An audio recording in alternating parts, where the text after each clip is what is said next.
and welcome back to the Frankenfrog Fibre podcast. I'm Janine, this is Evelyn. Hi. And Evelyn is my daughter.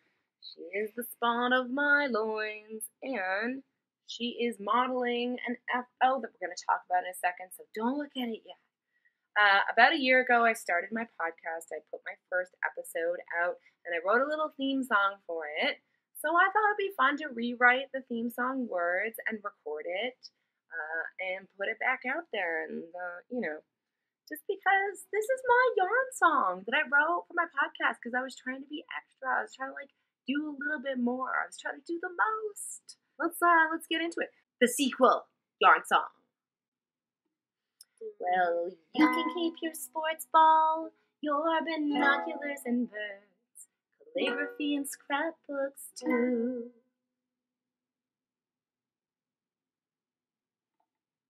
You had one line. You had one job. I forgot my line. You're like the person that pushes the button in the factory and forgot to push it and every single thing just fell apart.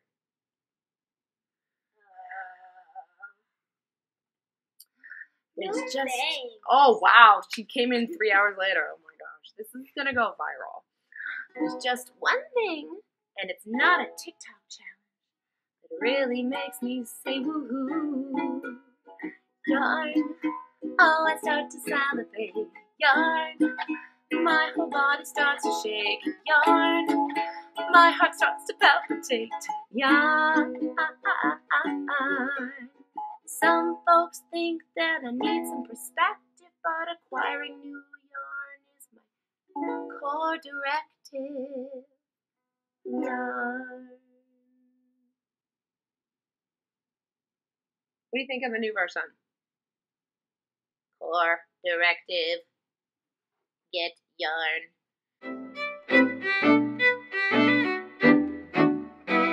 So first we're going to talk about the FOs that I have completed recently. And Evelyn is working on some knitting. I don't know where it is right now, but she's been taking it camping, and she's working on it. She's working on a headband and some hand spun that my friend Chantel spun up, and it's really beautiful. So check out this new FO that Evelyn's wearing. Give it a little stand up. Let's see the whole thing. Yes, a little peplum situation here. And can we show the side of the sleeves too? Yeah, maybe sitting down a little bit. We can't see all here. You can smell my lap. There we go. Yeah. So this looks like a flutter to me. Does it look like a flutter to you? Yeah. And show the other side. Yeah, that's beautiful. Exactly. So what is this shirt called, Evelyn? The Flutterbot Shirt. This is the Flutterbot Shirt. Can you take it off for a second? So we paused for a moment there so I could get Evelyn to take off this new top. And this yarn, I can't even remember what Plucky yarn it is, but it is a combination of merino and cotton. All right, she's in her full, you got the sweater on inside out and backwards, but we'll forgive you. So this is a really, really, really cool construction. First, you knit the body panels from the bottom up, and there's some shoulder short rows, and then you can see at the top, it's some really cool ribbing that you do all across the top. And this is such a great idea. It's a great way to make the neck look super elegant. And afterwards, you pick up the stitches and do the sleeves, and you do the peplum. And then you use, actually, before you do that, you attach the front and back with 3 needle bind off. So, yeah, there we go. And I tried really hard to line up the knits and the pearls so that when you look at it from the top, it looks quite uniform. So yeah, Evelyn's already worn this. What do you think about the softness of this Plucky yarn? Very soft. Would recommend. 11 out of 10 would recommend. Yeah, and except for like, the fact that the peplum and the sleeves, they take a minute. It's a great project to bring. I was camping the last 2 weeks, and I actually did most of this sweater while I was camping, and I was talking to other people. I went camping with a whole bunch of teachers, and it was really fun. And Evelyn and I went with her baby brother Holden. That was hard. And then we also went with Daddy, didn't we? Yeah, good times. And I was working on this the whole time, and then I finished this yeah, it was right at the end of the trip with the teachers. So that is the Flutterbot Shirt by Jessie Maed. And she's one of my favorite designers. I really love the simplicity of the designs, but not only that, the way that they're written out. It's really easy to read, really easy to follow, and just showing this yarn a little bit. This is our first time trying to record on the laptop, so we'll see what quality we end up with, but hopefully it still turns out okay. My tripod is at school, and I'm not there anymore because it's summer. So, next in FOs, I will show my socks that I finished. So I'm wearing them right now. Ooh, yes. Yep. Take a look like that. And then I'll take one off and show you. I've been wearing it. So this is like a copy of, our favorite sweater, the Flax sweater, but I put it on the sock. They have some free socks. I think they're called barley or they're called flax socks. It's some kind of grain. But this is from Tin Can Knits. And all the details of all the things that I knit and the needle I used and the yarn that I used, it will all be below in the description. So there's a little arrow you can click down and it will reveal all of the questions if you have any questions. So I did a shadow wrap heel here, which is awesome. I'm trying to hold it so that you can see. But you can basically almost see nothing. And that's really what the shadow wrap heel is. I'm going to put up a photo so that you can see a little clearer. Well, you can see it a bit on that side. But what happens is it's symmetrical on both sides and there are no holes. So I really, really love it. Also, I knit these socks 2 at a time, toe up. So that made it really easy and kind of mindless. And this wool is YAAAARN from YAAAARN Mills. And I love this colorway so much. I will put this up on the screen so you know what it is. But those are my socks. And then at the end, I just did a 2x2 rib at the top there. Yeah. And I really love them. They're warm, but they're also very light because for a sock yarn, I find that the YAAAARN sock is really light. It's very thin and but it has a nice halo to it once you block it. So that was really nice. Great. And next, let's do that one last. I don't think I showed these hats finished the last time we saw each other. Did we? I'm not sure. I think we did. If we only had yours done or if we had Holden's done. No, I'm gonna put on yours. You can put on Holden's. So this is the Amelia Hat. Yes, we need to back this up a little bit so everybody can see. This is the Amelia Hat, designed by Joan Ho, our very own Canadian designer in Mississauga.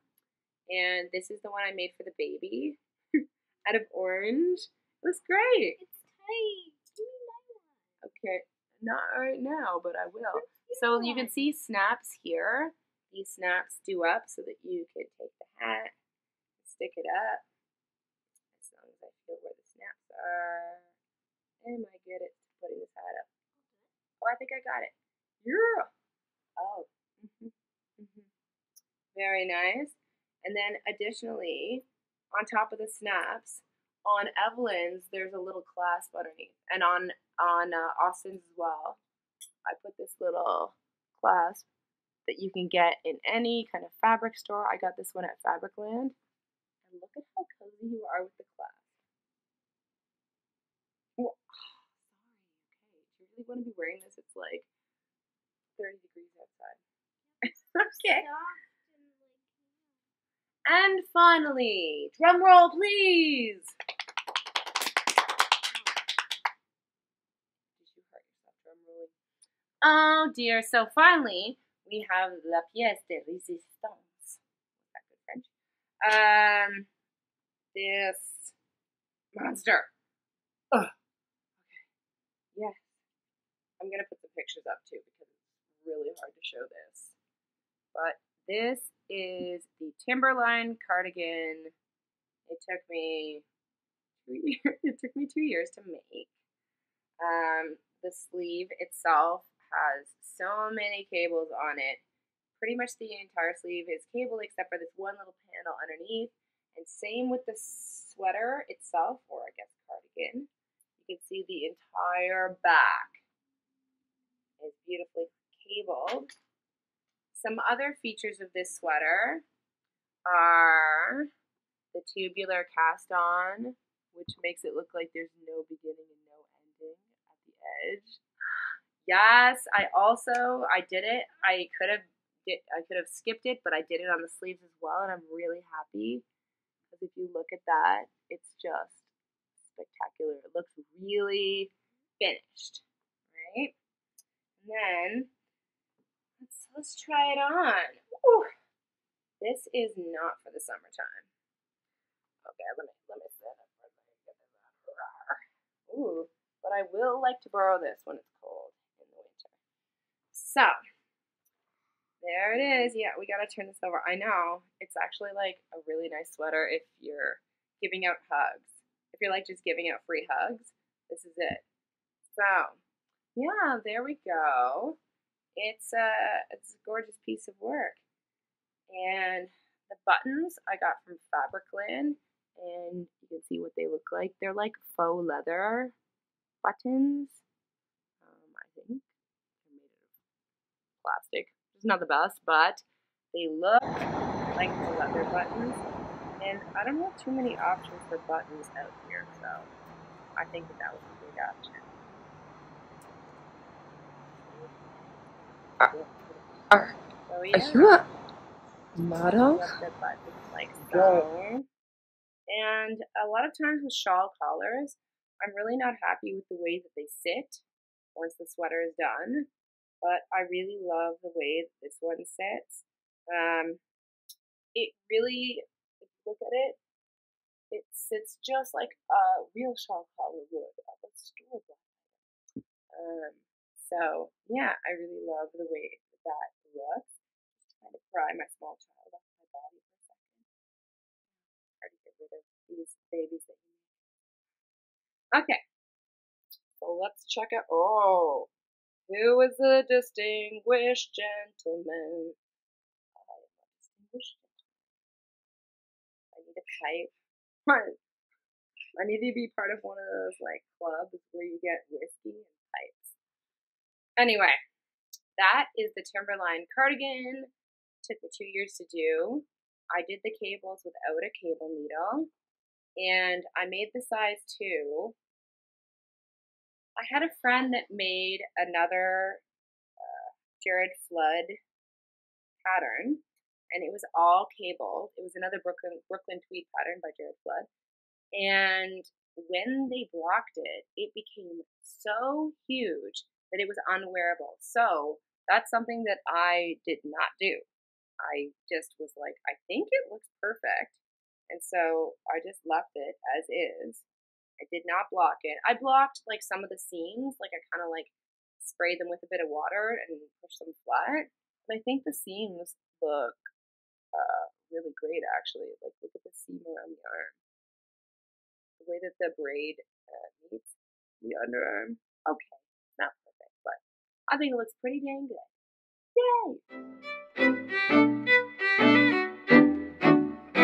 Okay, while the light is fading, I'm going to show my works in progress.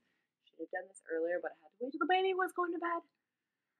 Actually, I just have one that I can show. I have plans to like take out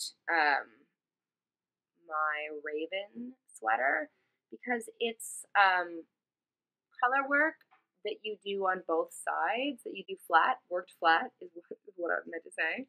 I'm finding that so difficult, so I want to do a steek, especially now that I got a sewing machine.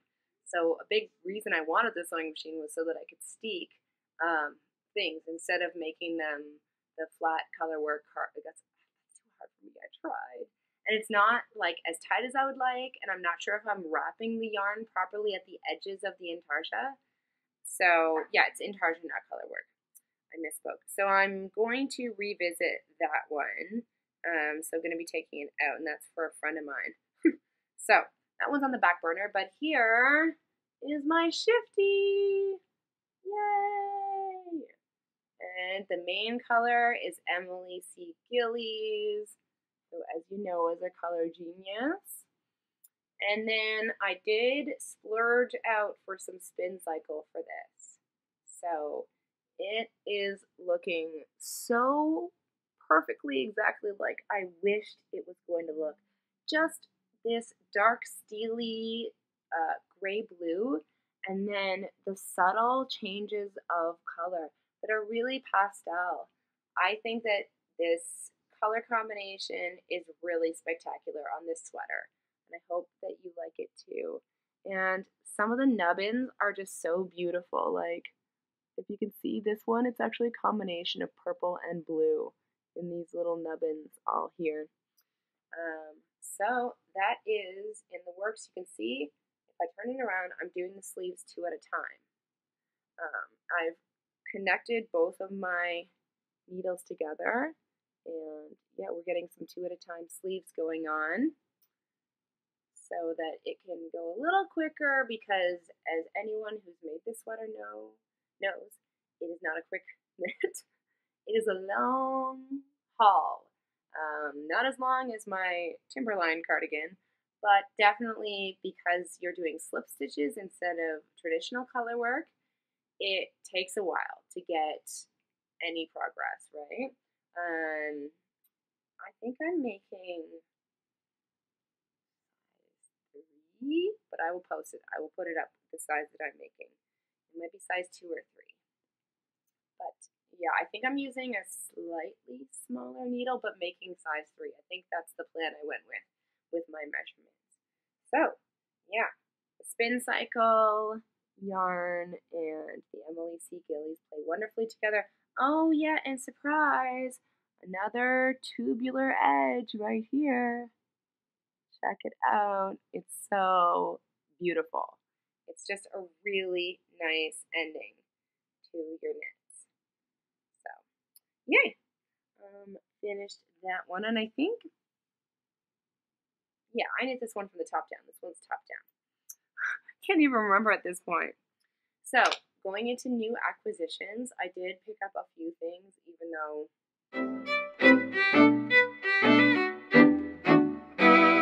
I should not, because I have a lot of things, you know, it's like the old store, we all do it. So I was in Barrie and I came across a super cute little yarn store. I think it's called True North Yarn. And it's truly amazing in there. It's really adorable. And I was a little jelly of the Barrie people. It's like, wow, this is such a fabulous store. So I picked up some Rasta yarn by Malabrigo in the colorway Fluo. Oh wait, Fluo. Well, I can't read. And you can see that it is, whoa, my camera doesn't even know how to handle it. Where should I put it? Should I put my hand behind it like people do when they're showing makeup? Anyway, it's too bright for this world. It's actually glowing. And I am going to make a beautiful chunky hat out of it with like maybe a really neutral colored pom-pom, or maybe a bright fluorescent pink pom-pom. Like, what are we thinking? Maybe a neutral pom-pom. I think that would be very classy. So, pick that up. As well, I went to Spin Me a Yarn and I got 2 items. First of all, I got this Lambert brand, Sherry's Magic Cord, which we've all probably tried the Barber's knitting cords. And so, knitting barber cord? Yeah, that's what they're called. And so these are very similar. You can see what they look like in there. It's basically, they're just crumpled a little bit because I don't take care of things. But basically, the material's slightly different, and they do work pretty well with something really, really small stitches. It got stuck a little bit on mine, but it works really well with, it worked really well with the cardigan for my husband. The other knitting Fibre, whatever it's called, that one slides a little bit easier. So that's the only difference, but it's really the same thing, and it's less. So that was a great purchase. And then I also, for the first time, picked up a pair of Knitter's Pride needles, and I really, really enjoyed knitting with these. So what size is this? 2.5. Yeah, I had heard a lot of praise for Knitter's Pride, and I really did enjoy them. I mean, the cable does have some memory, which what I like about the Chiagus is that there's like zero memory in the cable. The cables are just like really pliable. This, I don't know if it's because this is a really small size of needle that the cable is, okay, I keep trying to like put this away like I like to put, it just won't. No, I'm gonna give up. But maybe because this is a really small needle, the cable's so pliable, but maybe they're all like that. And then I say, knit picks, sounds good. I could even like get an interchangeable set of them if they're all like this, because I really enjoy knitting with it. Yes, and finally at the Knit Cafe, I picked up some yarn to make, she's not going to watch this, so I'll say her name, to make my friend Esty this top that I'm wearing actually, which is the Deshane top. I'll put designer and everything there. And this is the yarn that I think this was designed in, which is Quince & Co. Wow, we don't want to, okay, there we go, Kestrel. Quince & Co. Kestrel, and this colorway, it says Senza 500, dial up 41, yeah. And, what is this? Oh, yeah, 100% organic linen. There you go. And the colorway is just how it's showing up here on camera. It's got a bit of a sheen to it. It's got the palest little shade of pink in it, but it's mostly neutral. I'm trying to think of what this looks like. It's almost like a ballet pink, but a little less pink than that. I love this color, and I can't wait to make this top again in this. It's a pretty quick knit.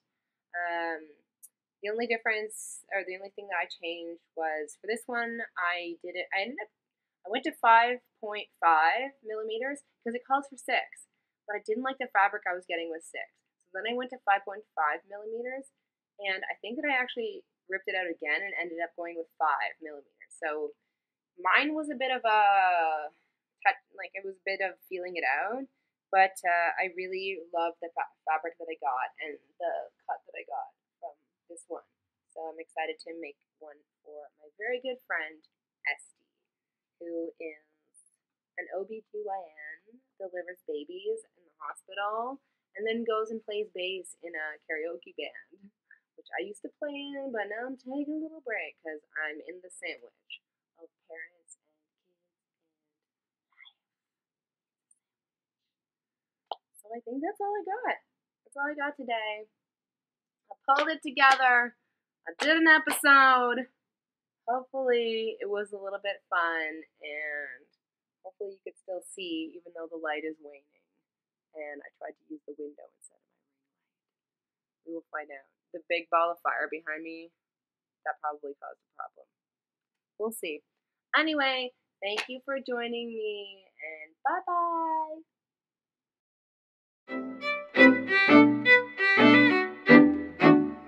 I want to welcome Annika Pulaski of Dragon Strings to the podcast, an incredible yarn dyer based out near Georgian Bay, creating beautiful skeins of yarn that are really, you don't see them anywhere else. So I'm really excited to have you on the podcast. Thank you. Welcome. I'm happy to be here. Yay! I know. I'm getting back to it, and you are my first interviewee. It's very exciting times right now. Oh no. No, no, no. You're the star. You're the star today. It's all good. Okay. I can take it. I can do this. So, as a fellow nerd, I know that, when we watch a superhero movie, we're always looking for the origin story. We're like, what is the basis of this character? What led you to this point in your life as a yarn dyer? How did it all begin? How did it all begin? Well, when I was 4, no, I started out as a graphic designer and a screen printer. And I worked as an in-house designer for a number of years, doing screen printing and then doing the designs for that kind of stuff, which led me into a color path where I got really, really good at mixing colors. Fast forward a little while, corporate world, graphic design, we all know that is not a fantastic lifestyle. So after a little while, I burnt out completely. And I had been in the fiber world. I've been knitting since I was really quite young. And doing all sorts of things with color and stuff, looking for something to expand upon that.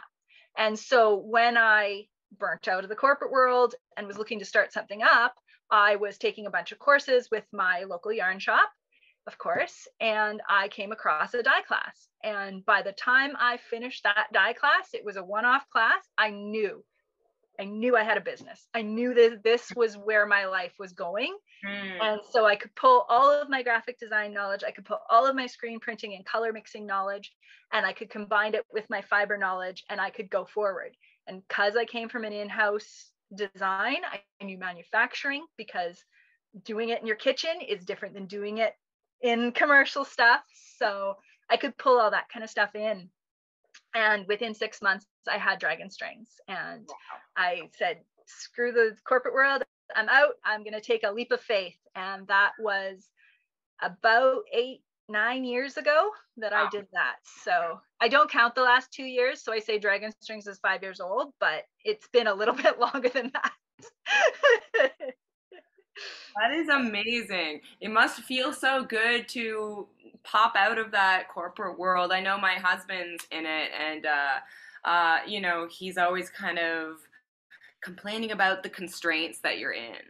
Yeah, and as a graphic designer, because I was always on somebody else's bill and it's in-house, so it's even more like you have to follow your guide brands, you have to guidelines.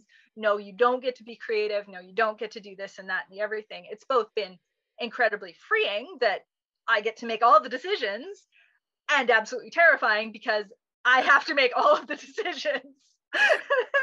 Yes. Because I'm a one-woman show, so this is what I do full time, but it is full time for sure. Yeah, and probably really creatively rewarding in comparison.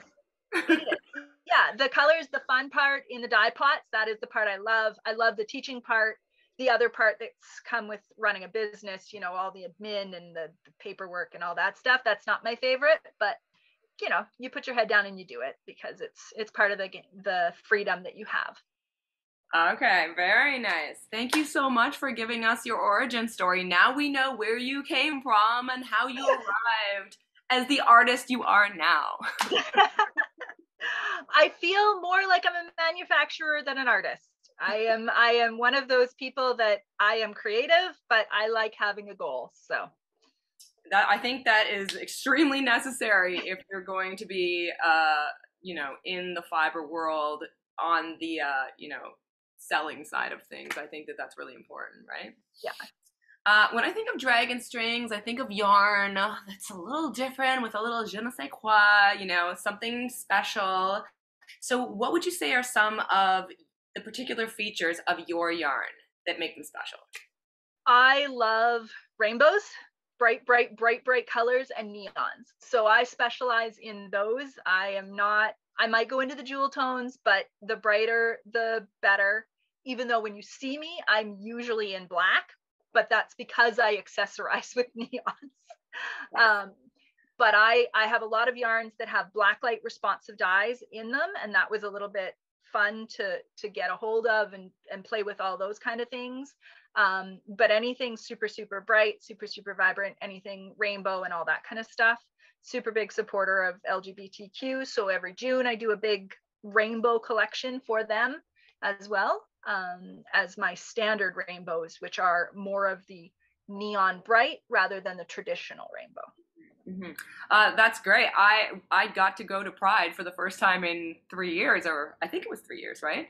And my daughter and I were in the parade with the Olympic UK. Oh, wow. Yeah, they were in front of us, like doing all these gymnastic flips down the street.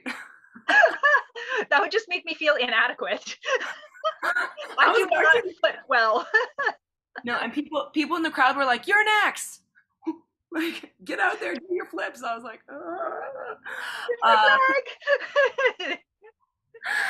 so yes, I have one of your fluorescent rainbow situations right here. And when I met you at Muskoka Fibre Fest, I think that's what it was, last year, we had a brief conversation where you talked about achieving the goal of having this show up kind of like one stitch at a time in the pattern while you're knitting. Can you tell me a bit about the process of achieving something like that? Yeah, it's resistance dyeing. And so what I do is I actually tie off really, really tight. You know, when you do tie dye and you tie those elastic bands around, it's very similar process to that. So it's a multi-stage process. I have to dye it, and then I have to, but getting thin enough tie offs, because every time I tried to tie it off, I got 3 or 4 inches, and that wasn't small enough. And I was trying to get, like you said, one stitch, because I love the look of that. And because I put the rainbow in over the skein of yarn, the whole skein is dyed with a rainbow. It sort of randomizes where those colors go when you knit it up.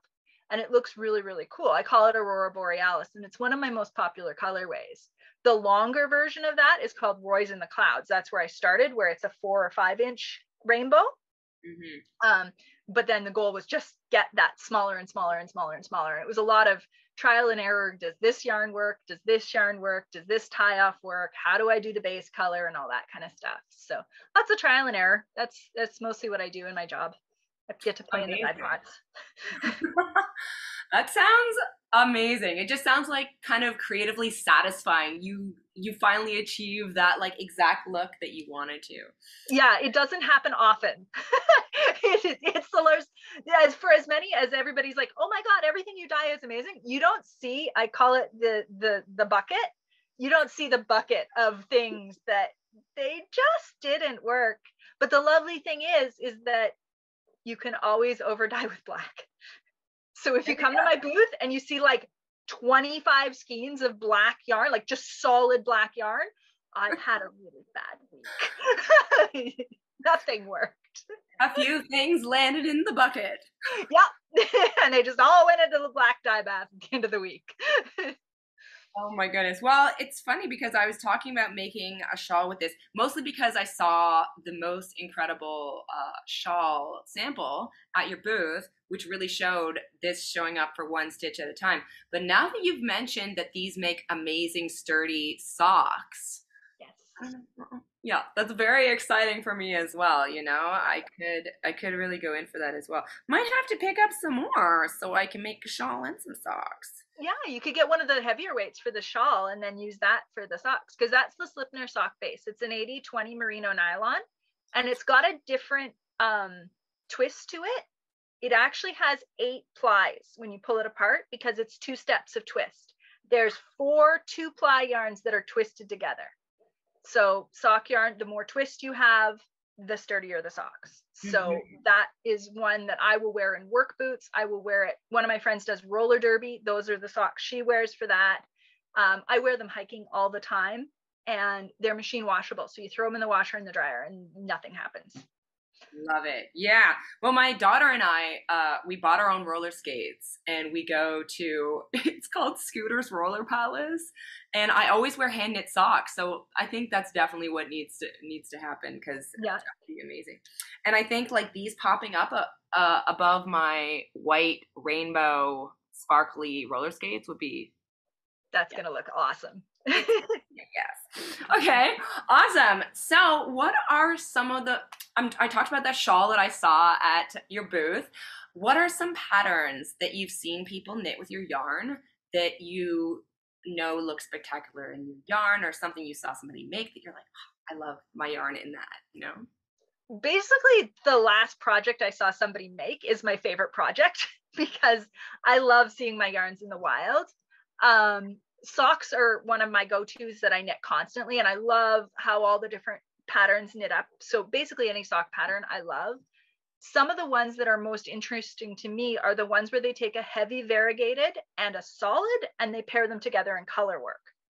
So those are some really, really intriguing things, or seeing it done in Tuscan crochet or just different ways that I wouldn't have thought to use it. The one you saw in my booth is Kyle Vey. He does a lot of work. He's a Canadian designer and he does that. The other designer that I have featured in my booth at the moment is Indigo Dragonfly, Kim McBrien, and I have one of her shawls. I love hers because you see the movement of the color so well. And Strandwinder is one of the ones that shows off the Roy's in the Clouds colorway I was talking about. With that run of rainbow in there, it looks really cool that way. Beautiful. And so while this is the blip of one stitch of color, you have the other one. It probably makes like little tiny lines of color, right? Yep, absolutely. Yeah, it's a little rainbow in a sea of gray, and that's why it's called Roy's in the Clouds. Love it. Love it. I'm just imagining that in socks. I think that would be amazing. You know, there's an Andrea Mowry sock pattern that I think would be really interesting in this, and it almost is bordered by one color and then has another color striped with that color on the inside. I was thinking like white border around this, right? And then, right? It would be really cool. That would be anyway, cool. Just brainstorming while this skein is in my hand. So what is on your needles right now? I don't know if you have time. I have something that I started last year. It's the Folly skirt. So the one from Quebec, except I'm not doing it like they want you to. So the original pattern, I mean, I don't have my pattern, I can't show that. But this is my inspirational photo that I have scribbled all over. Yes. So they took their original pattern and I ignored all of their color suggestions because that's what I do. Yeah. And I am making it completely black light. Oops, that's upside down. So there we go. So this is all of my blacklight colors. This is my DK Pixie Wrap one. And so I've got my very pink and my lily and my ow that's bright. That's my super, super yellow color because it is very violently bright. And then I got lime about it, blue raspberry, purple, princely purple, and there's an indigo and thralls in there as well. So it's just very, very bright. So hopefully you'll see this at the next couple of shows that I'm going to. I'm hoping to finish it. I have like 50 rows left, but the rows are over 500 stitches right now. So yeah, it's taken a while. Oh, trust me, every time I see like a skirt or a peplum, I get ready. I'm like, whoo! Yeah, exactly. They take forever. They're worth it at the end, but they take for bloody ever. Yes, and I've never knitted a skirt, but I love what you're doing there. It's so kind of like, it's like a nouveau Alice in Wonderland, kind of like whimsical, but super, I don't know, super bright, vibrant now. Love it. Yeah. Their original was very fair isle, very traditional, very, jewel tones, and looks gorgeous. I fell in love with the skirt when I was up at Knit City in Montreal. Fell in love with it. It was like, I need to buy that, and I cast on, like, I think in the hotel room. I just pulled yarn off my shelf. I'm like, these are no longer for sale. They're part of my stash now. Exactly. And you know what? It's those ones that take forever. It's those projects that take forever that when you finish them, it's the best feeling. So absolutely. Wash and block, and then you can wear it. Exactly. So I just wanted to mention as well that you're going to be at a Fibre festival in Barrie called Fibre Spirit on Saturday, August 27th. So what can we expect to see there that day? So Fibre Spirit is Barrie's show, and I have a booth there, but full disclosure, I'm also on the board. So I know all the behind the scenes stuff. We're going to have food trucks. We're going to have amazing coffee. There is a fashion show. So you can see what everybody is like, all what the designers are doing. We're going to have walkabouts and all that kind of stuff. We have merch. There's over 50 vendors at the moment that have come up from all over Ontario. I think our farthest this year is in Quebec. We have a lady who's coming from Quebec, but it's a ton of fun. It is at the Barrie Curling Club, and you can buy pre-sale tickets that have merch attached to them, and then you'll get in for free if you want. Ooh, okay, yeah.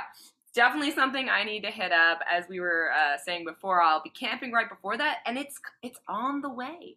There you go. You just stop on the way by. It's a lovely Saturday, so.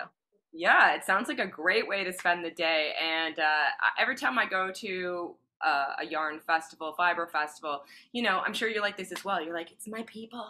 Yes. I find tribe, and I'm just like, yes, these people don't think I'm absolutely crazy for doing this. Because in the real world, if I, you know, what do you do for a living? You always get that thing. It's like, I dye knitting yarn.